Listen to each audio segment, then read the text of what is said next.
अचानक तेल के दाम में आई बड़ी गिरावट, 6 साल का रिकॉर्ड टूट गया।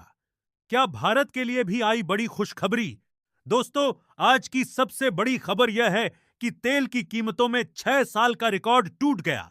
और यह सब हुआ सिर्फ एक आदमी के एक पोस्ट की वजह से, जिसका नाम है डोनाल्ड ट्रंप, और जिसका काम है दुनिया के बाजारों को अपनी उंगलियों पर नचाना। और इस खेल में वो बेहद ही माहिर हैं।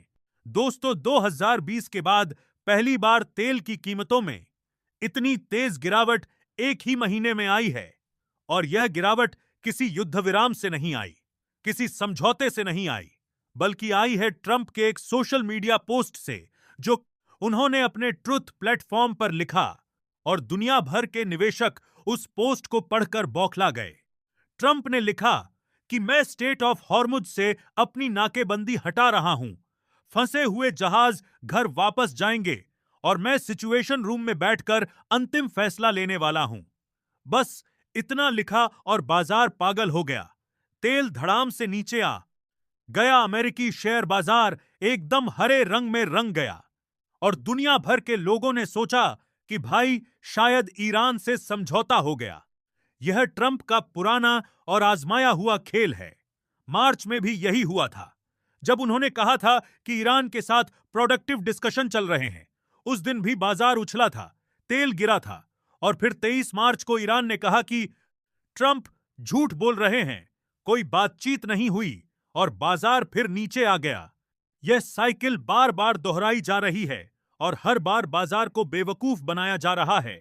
दोस्तों, अब ईरान ने इस बार भी वही किया जो उसे करना था। उसने साफ कहा कि कोई नेगोशिएशन नहीं हुई है, कोई समझौता नहीं हुआ है, और स्टेट ऑफ हॉर्मुज को अनकंडीशनली खोलने का कोई सवाल ही नहीं है। ईरान के गालिबाफ ने तो यहां तक कह दिया कि हम बातों से नहीं, मिसाइलों से जवाब देते हैं, और जब तक दूसरी तरफ से कोई ठोस कदम नहीं उठाया जाता, तब तक हम 1 इंच भी नहीं हिलेंगे।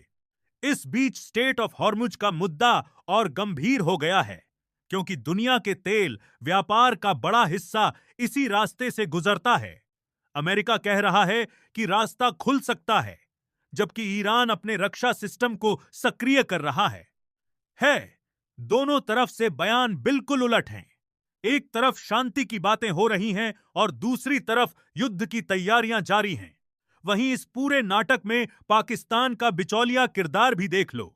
आसिम मुनीर ओमान जाते हैं, मोहसिन नकवी ईरान जाते हैं, इशाक डार अमेरिका जाते हैं, और यह सब हवाई जहाजों में उड़ते रहते हैं। मध्यस्थता के नाम पर पाकिस्तान की सरकार का असली बजट इन दिनों हवाई किराए में जा रहा है, और नतीजा जीरो, क्योंकि ईरान ने ओमान के साथ खड़े होकर साफ संदेश दे दिया कि धमकियों से काम नहीं चलेगा। दोस्तों, अब सवाल यह है कि क्या भारत के लिए इसमें कोई खुशखबरी है? तो सुनो, तेल की कीमतों में गिरावट भारत के लिए फायदेमंद जरूर है, लेकिन यह गिरावट टिकाऊ नहीं है, क्योंकि यह किसी असली समझौते पर नहीं, बल्कि ट्रंप के एक पोस्ट पर टिकी है। और जैसे ही ईरान का खंडन आता है, बाजार फिर पलटेगा। सेंसेक्स और निफ्टी पर इसका असर अस्थायी है, इसलिए जश्न मनाने से पहले जमीनी हकीकत देख लो। स्टेट ऑफ हॉर्मुज के अंदर ईरान ने 7 द्वीपों पर अपना पूरा रक्षा तंत्र सक्रिय कर रखा है।